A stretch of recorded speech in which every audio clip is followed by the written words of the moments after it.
오늘 은혜 받으실 말씀은 신명기 1장 30절에서 33절까지 말씀입니다. 신명기 1장 30절에서 33절까지 말씀을 다 같이 봉독하겠습니다. 너희보다 먼저 가시는 너희 하나님 야훼께서 애굽에서 너희를 위하여 너희 목전에서 모든 일을 행하신 것 같이 이제도 너희를 위하여 싸우실 것이며, 광야에서도 너희가 당하였거니와 사람이 자기의 아들을 아는 것 같이 너희 하나님 야훼께서 너희가 걸어온 길에서 너희를 아는사 이곳까지 이르게 하셨느니라 하나, 이 일에 너희가 너희의 하나님 야훼를 믿지 아니하였도다. 그는 너희보다 먼저 그 길을 가시며 장막 칠 곳을 찾으시고 밤에는 불로 낮에는 구름으로 너희가 갈 길을 지시하신 자이시니라. 아멘. 귀한 찬양을 감사드립니다. 인사 나누겠습니다. 오늘은 참으로 좋은 날입니다. 우리 모두에게 좋은 일이 일어납니다. 사랑하는 자여, 내 영혼이 잘됨 같이 내가 범사에 잘되고 강건하기를 내가 간구하노라.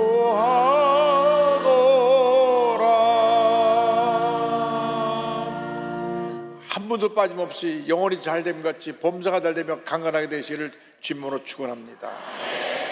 오늘 말씀의 제목은 앞서 가시는 하나님입니다. 제목을 한번 따라해주세요. 앞서 가시는 하나님. 앞서가신 하나님. 신명기 1장 3절 이하의 말씀을 본문으로 해서 함께 은혜를 나누기 원합니다. 이 세상에 사는 사람 가운데 참 불행한 사람이 누구냐? 인생의 목적이 무엇인지 목적을 모르고 사는 사람들입니다. 그러니까 이 세상 살아가는 동안 목적이 없으니까, 방향이 없으니까 그냥 오늘 내가 기쁘고 행복하면 그것이 전부이라고 생각합니다. 그래서 알코올 중독에 빠지기도 하고, 도박 중독에 빠지기도 하고, 동성애에 빠져보기도 하고, 마약에 빠져보기도 하지만 결국 그것은 잠시 찰나적인 기쁨을 줄 수는 있을지 몰라도 파멸의 길로 가는 것입니다. 이상 그 무엇으로도 참된 우리 삶의 만족함을 줄 수가 없습니다. 오직 예수 그리스도만이 우리의 길과 진리와 생명이 되시고 참된 행복과 만족을 가져줄 수 있습니다. 우리는 참으로 행복한 사람들입니다. 왜?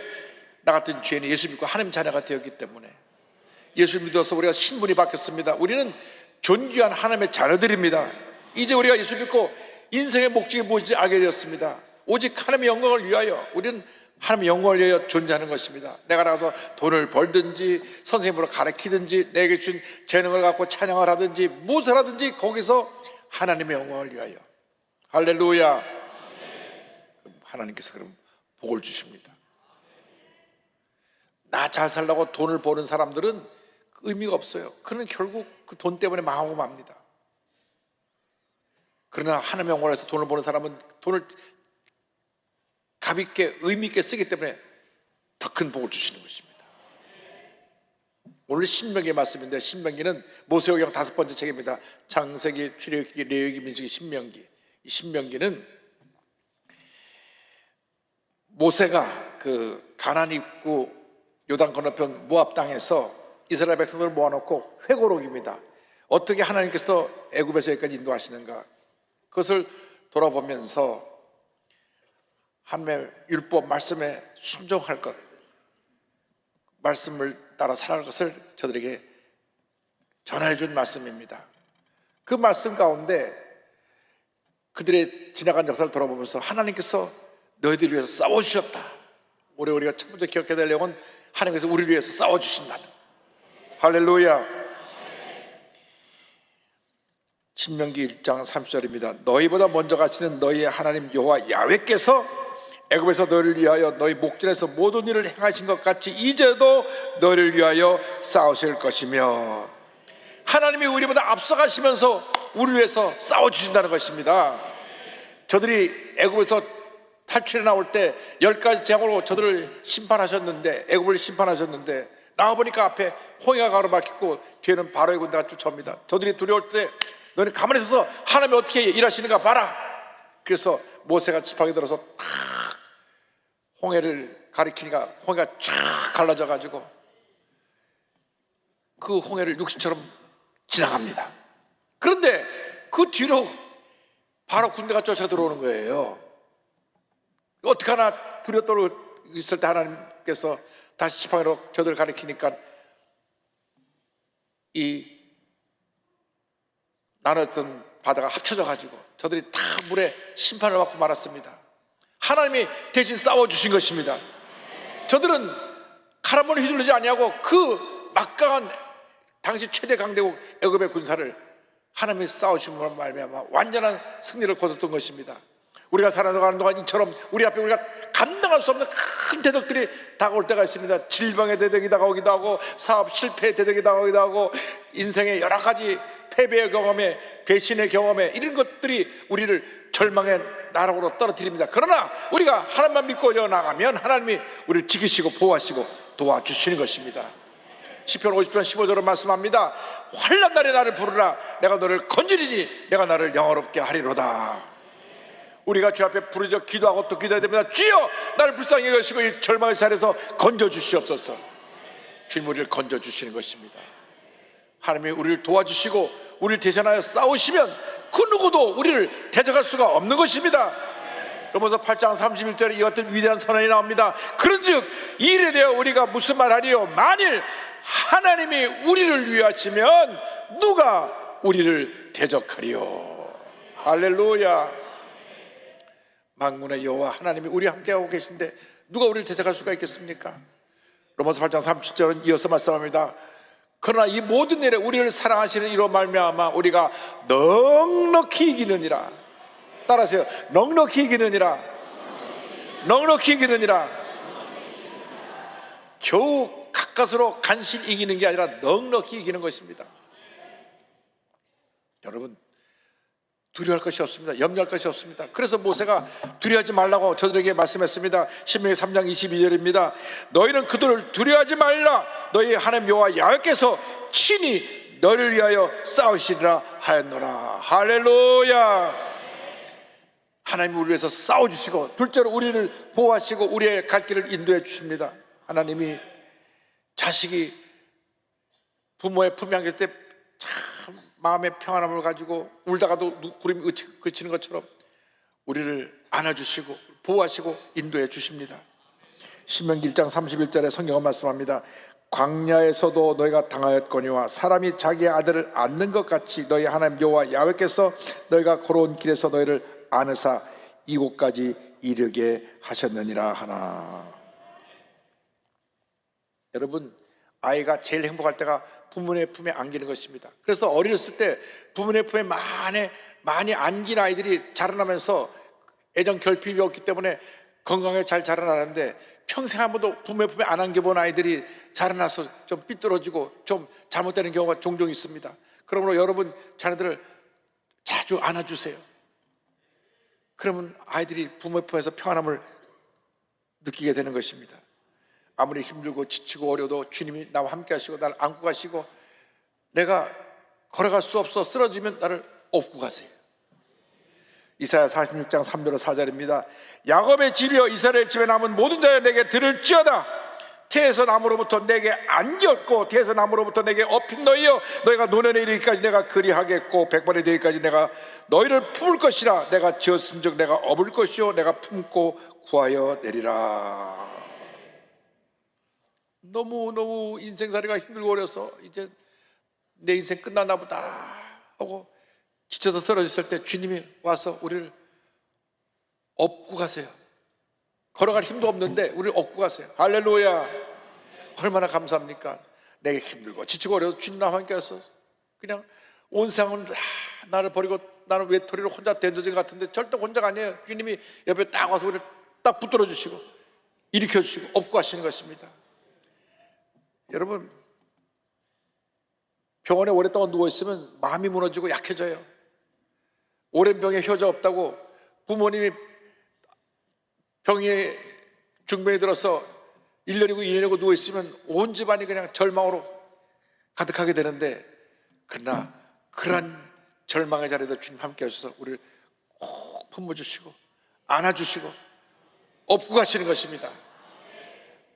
우리가 주님 날 버리셨나 보다 하는 그런 염려, 근심, 걱정할 때 주님 말씀하십니다. 이사야 40장 27절로 29절입니다. 야곱아 어째 내가 말하며 이스라엘아 내가 이르기를 내 길은 여호와 야훼께 숨겨졌으며 내 송사는 내 하나님에게서 벗어난다 하느냐? 너는 알지 못하였느냐? 듣지 못하였느냐? 영원하신 하나님 여호와 야훼 땅까지 창조하신 이는 피곤하지 않으시며 곤비하지 않으시며 명철이 한이 없으시며 피곤한 자에게는 능력을 주시며 무능한 자에게는 힘을 더하시나니. 할렐루야.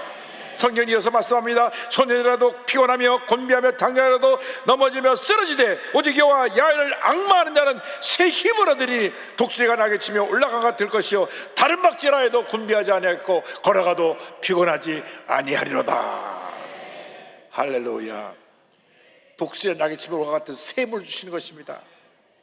여러분 참새는 100m밖에 못 날라요. 독수리는 5000m 상공을 날아오릅니다. 그 새 힘을 허락해 주셔서 우리에게 모든 어려움을 이기고 승리하게 만들어 주시는 것입니다. 여러분 아무리 피곤하고 지치고 힘들고 어려도 주님만 믿고 어져가 바라보고 나가시 바랍니다. 주님이 여러분을 얻고 가실 것입니다. 뿐만 아니라 셋째로 주님 우리의 갈 길을 인도해 주시는 것입니다. 신명기 1장 33절입니다. 그는 너희보다 먼저 그 길을 가시며 장발 칠 곳을 찾으시고 밤에는 불로 낮에는 구름으로 너희가 갈 길을 지시하신 자이시니라. 이스라엘 백성이 광야길을 갈 때 캄캄한 밤 춥고 떨릴 때 뜨거운 불기둥으로 오셔서 저들 따뜻하게 해주시고 어둠을 밝혀주셔서 갈 길을 인도하여 주시고 낮에는 그 떼약볕에 더운데 시원한 구름기둥으로 저들을 덮어주셔서 저들의 갈 길을 인도해 주셨습니다. 환란의 밤이 다가올 때 성령의 능력으로 성령의 은혜로 우리를 감싸주셔서 모든 어려움을 이기게 만들어주시고 우리가 광야 같은 거친 세상을 지나갈 때 말씀의 구름기둥으로 우리의 발걸음을 인도해 주시는 것입니다.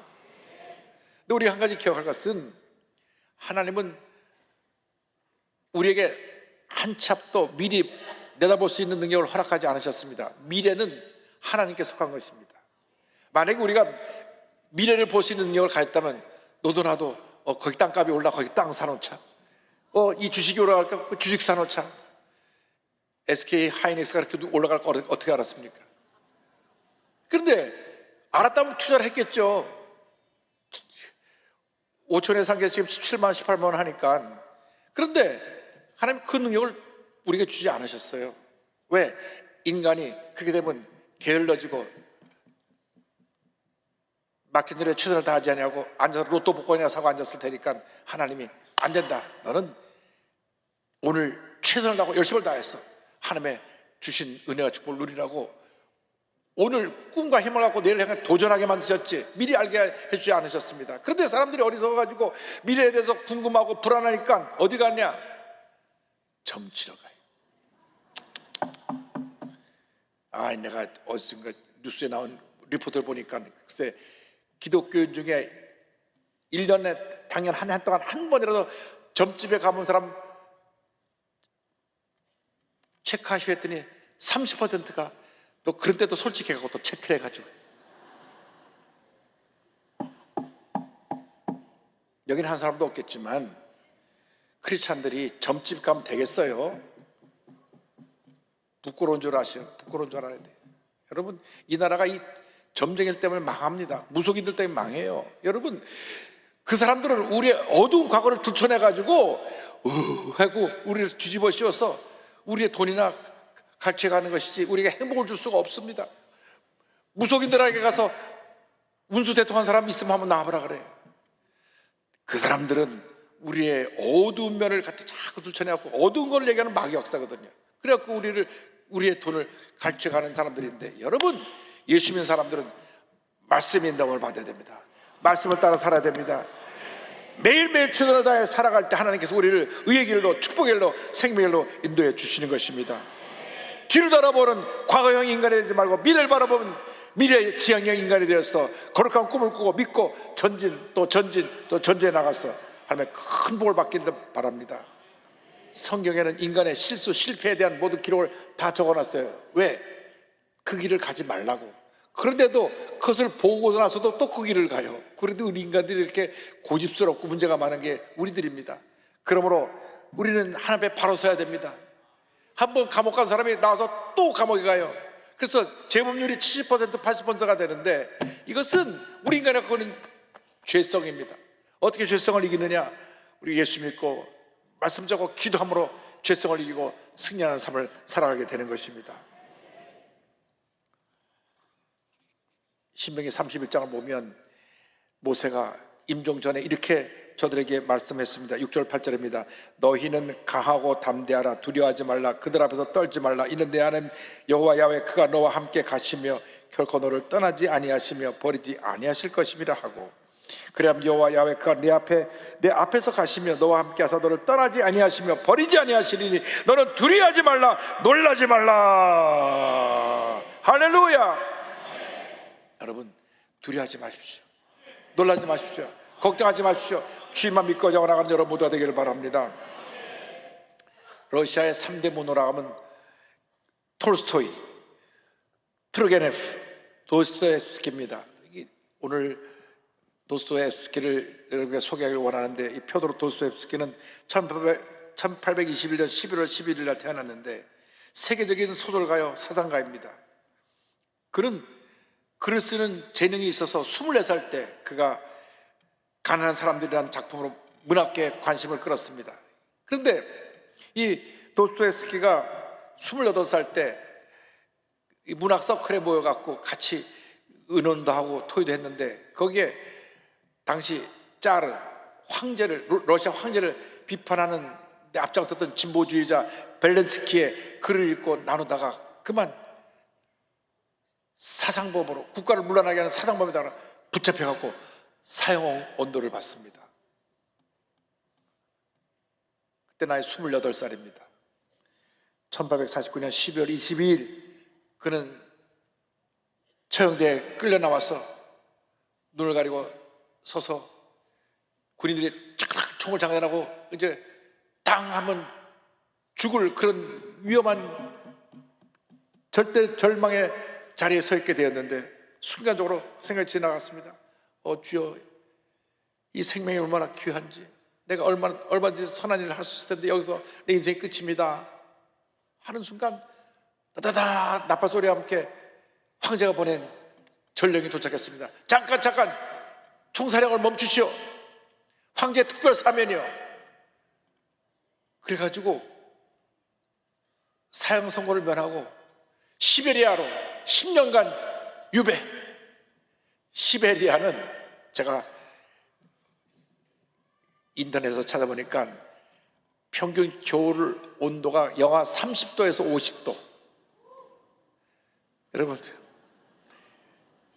미국에서는 영하 10도도 벌벌 떨어갖고 실내로 다 행사를 옮겼는데 영하 30도에서 50도. 그러니까 그냥 콧물 흘리면 나무서 얼어버리고, 침을 뱉으면 떨어지면서 얼어버리고, 물을 쏟으면 쏟아지면서 물이 얼어버려요. 영하 30도 50도 되는 거기에 감옥에 들어가서 4년 동안 옥살이를 하는데, 낮에는 그 추운 데 나서 일을 해야 됩니다. 중노동을 해요. 그러니까 거기에 오면 대부분 정치범, 사상범들을 글로 보내는데 몇 달을 못 버티고 다 죽습니다. 그 죽음의 자리, 절망의 자리, 거기로 끌려가게 됐는데, 거기 가서 이제 붙잡아온 사람들 다 각 수용소로 배치하게 될 때, 거기서 정치범의 아내가, 남편이 거기 수용돼 있는데 와서 거기 같이 그 지역에 기거하고 있는데, 또 잡혀온 사람들 보고 뛰쳐나와서 자기 남편처럼 이 사람도 곧 죽게 될 것 같으니까 그들한테 손에다 성책을 주어줬어요. 아주 예수를 잘 믿는 그 정치범 아내였던 것 같습니다. 그래서 도스토옙스키가 죽음의 감옥에서 성경을 그때 보기 시작했습니다.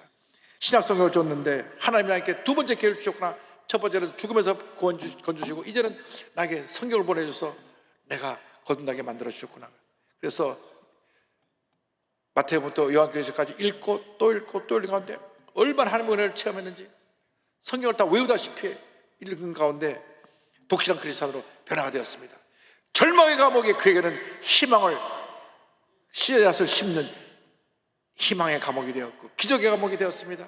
그래서 이 감옥에서 지낸 4년 그리고 6년 동안 군복무하면서 지낸 그 고난의 10년 동안 그가 겪은 모든 고난이 다 나중에 글로 만들어지는데, 내가 앞으로 쓰는 글에는 기독교 신앙을 담아야 되겠다. 그래서 대표적으로 전 세계 사람들이 감동을 준 책이 죄와 벌이라고 하는 책입니다. 이 책은 꼭 한번 읽을 필요가 있습니다. 인간이 짓는 죄에 대해서, 죄책감에 대해서, 이 죄에 대한 그 벌에 대해서 기독교적인 시각으로 책을 썼고 까라마조프의 형제들이라는 책을 썼는데, 세계 문학사에 길이 남는 귀한 책을 이 도스토옙스키가 쓴 것입니다. 고난의 자리가 축복의 자리가 됐습니다. 고난의 자리에 주님이 그를 안고 가시고 업고 가신 것입니다. 아무리 힘들고 어려도 주님을 바라보고 믿고 나가면 주님 우리를 꼭 붙들고 우리의 발걸음을 인도해 주십니다. 이렇게 나라가 어려울 때 기도해야 됩니다. 개인의 문제, 가정의 생활의 문제, 우리 어려울 때 기도해야 됩니다. 요즘 너무나 경제적으로 어렵습니다. 제가 신방 가면서 보니까 문 닫은 가게들이 얼마나 많은지, 나는 재개발하는 데인 줄 알았어요. 영등포 지나보니까 한쪽 동네 지역이 쫙 다 문을 닫았어요. 그 바글바글하고 손님이 많던 명동에도 가게를 문 닫은 가게 그렇게 많다고 하는 얘기를 들었습니다. 이럴 때 우리가 기도해야 됩니다. 주님, 우리를 이 어려움을 빨리 구하고 이기게 하시고 우리의 손을 붙잡고 가시옵소서. 주님께서 우리 일생 동안 함께 하시고 놀라운 복을 내려주실 것입니다. 주님여, 이 손을 꼭 잡고 가소서. 약하고 피곤한 이 몸을 폭풍우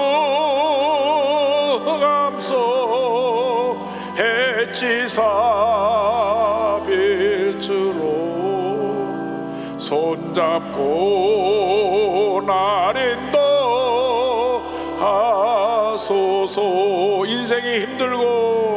인생이 힘들고 고난이 겹칠 때에 주님여 날 도와주소서.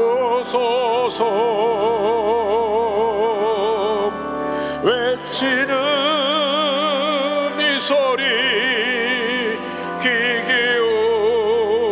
기울이시사 손잡고 나를 인도하소서.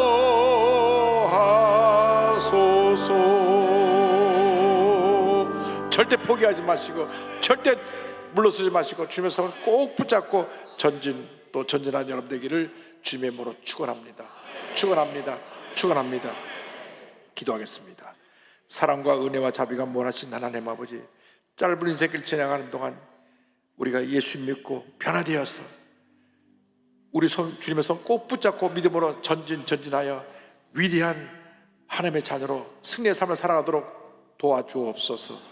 예수님의 이름으로 기도 올리옵나이다. 아멘. 몸이 아프신 분은 아픈 자리에 손 얹으시고, 문자 손을 갖고 오신 분은 가슴에 손 얹고 기도합니다. 사랑과 은혜와 자비가 원하신 하나님 아버지, 저희들은 연약하고 부족하고 많은 문제를 갖고 살아온 주님 부끄러운 인생들입니다. 그러나 예수를 믿고 새 사람이 되었습니다. 이제 우리가 주님 안에서 편화되고 치료받고 회복된 삶을 살기 원합니다. 이 시간 주님 친히 안수하여 주옵소서. 나사렛 예수 그리스도의 이름으로 명하니 모든 질병은 목숨을 놓고 떠나갈지어다. 모든 문제는 해결될지어다. 심한 두통, 불면증, 우울증, 노이로제, 각종 정신질환은 물러갈지어다. 눈과 코와 입과 목의 질병은 떠나갈지어다. 어깨 척추 관절의 병이 물러갈지어다. 심장병, 위장병이 떠나갈지어다. 고혈압, 당뇨가 물러갈지어다. 악성 종양과 암은 떠나가라. 피부병, 난치병, 불임증은 물러갈지어다. 모든 질병에서 노연함을 받을지어다. 자녀를 위한 기도가 응답될지어다. 가정과 직장과 사업에 하나님의 축복이 임할지어다. 모든 기도의 제목들이 주의 뜻 가운데 응답될지어다. 기도하고 구한 것은 받은 줄로 믿어라. 감사하고 예수님의 이름으로 기도 올리옵나이다. 아멘. 지금은 우리의 거저주 예수 그리스도의 무한하신 은혜와 하나님 아버지의 크고 넓으신 사랑과 성령의 감동함과 인도교통 충만하게 하심이 우리와 함께 하시며 우리 앞서가시며 우리를 업고하시는 하나님만 믿고 의지하고 따라가는 주님의 귀한 백성들 위해 지금부터 영원토록 함께 있을지어다. 아멘.